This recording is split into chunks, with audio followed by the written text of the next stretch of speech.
Hello, and thank you for being here today. I'm Irene, and I am a qualified hypno and psychotherapist.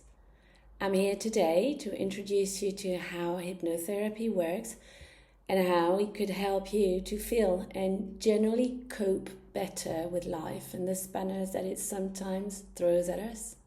In this session, I'll explain briefly how the brain works and how hypnotherapy can help rewire it to push through difficulties in unwanted patterns clogging the system. So, to help you understand why sometimes you're feeling like it's all too much and how we can start addressing it, let's take a look at the brain. This part here is what you know as you. It is the prefrontal cortex. It's your conscious mind, the part that interacts with the world and makes you aware of everything around you. It's the part that you're using right now to understand what I'm saying, and you're also using it to discuss things with everybody and every day. At this moment, it is connected to a vast intellectual resource, which is the main cortex of your brain. Now, when we operate from this part of the brain, we usually get things right in life. It assesses situations properly, provides good solutions, and generally leads to positive outcomes. However, there's another part of the brain that comes into play. It's the limbic system, which is the most primitive part. The most influential part of this system is the amygdala. It's often referred to as the fight, flight, or freeze area of the brain. It works closely with two other very primitive parts, which are the hippocampus, which stores learned habits and behaviors, and the hypothalamus, which regulates chemical responses in your body and your mind. Let's imagine, for example, that after you leave here today, you run into a polar bear.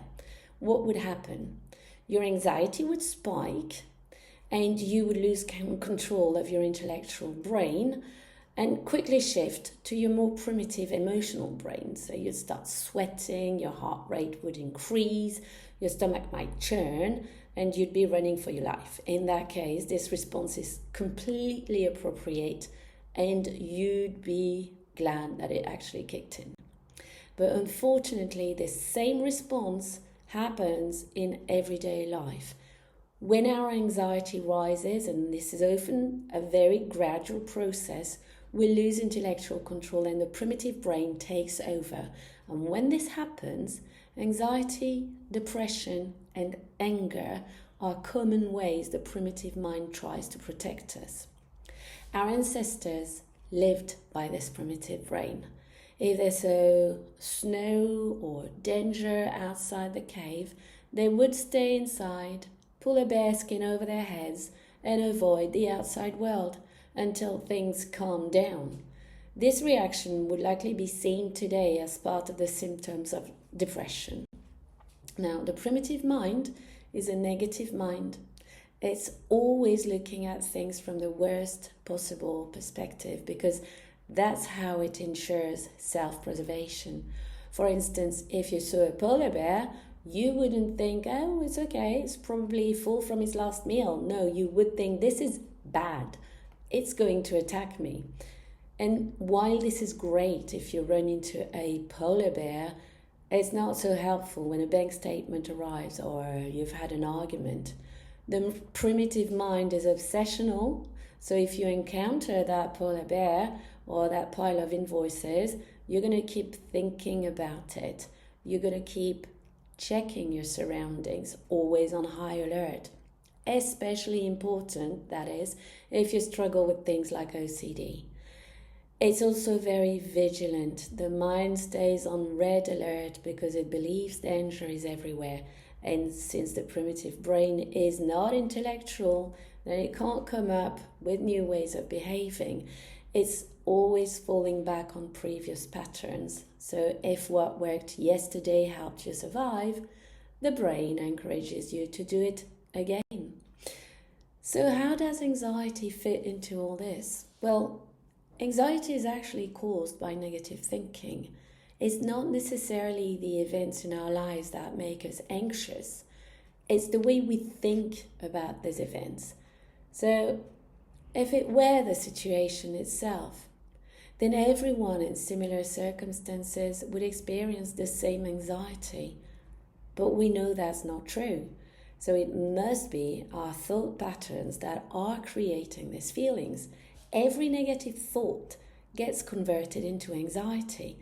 And we can generate anxiety by negatively predicting the future, whether it's the big things like, I'll never be able to afford this, or I'll never find another job. Or even smaller things like worrying about an upcoming meeting, for example. At this point, it's important to remember that the mind cannot tell the difference between imagination and reality. You may intellectually know that a meeting will probably go well because, they usually do, but you, negatively forecasting everything that could go wrong, you're mentally rehearsing it in your mind 50 times. The actual meeting goes well, as it should, but in your mind, you've actually attending 51 meetings, and 50 of them have been absolute disasters. Every negative thought gets stored, adding to your stress bucket.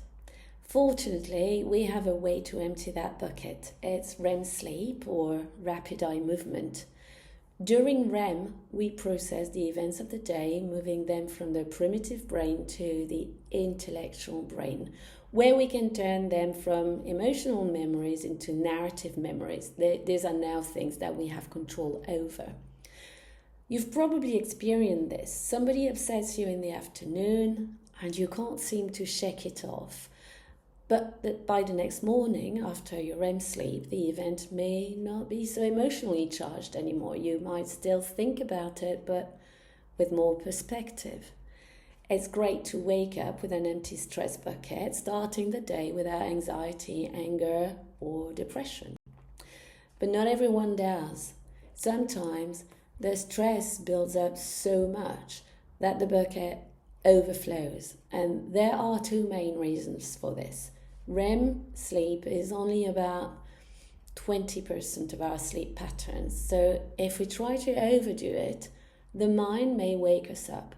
And when that happens, you know it. It's when you wake up wide awake and you can't get back to sleep. You feel miserable and the stress bucket isn't emptied.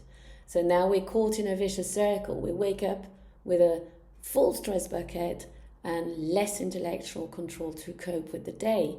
And this leads to spending more time in the primitive brain, reinforcing negative thinking patterns. So what can we do to break this cycle and regain control? Well, first of all, we need to reduce the stress that's filling up your bucket and start focusing on the positive things in your life.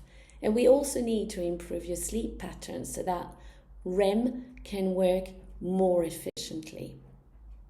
Before we finish, let's take a quick look at the physiology behind anxiety and depression. Our ancestors were rewarded for positive activities, positive hunting, and gathering to feed themselves. Also, interacting with others, and even thinking about things going well. These rewards produced positive neurotransmitters in the brain, which kept them motivated and able to cope with life's challenges. When we engage in positive activities like exercising, interacting with others, and thinking positively, we produce the same beneficial neurotransmitters. And this is what helps us stay motivated, happy, and resilient. On the other hand, when we're feeling down, we produce fewer of these feel-good chemicals and more stress hormones like adrenaline and cortisol. And these are great for emergencies, but not helpful for a day-to-day life because they trigger anxiety and depression.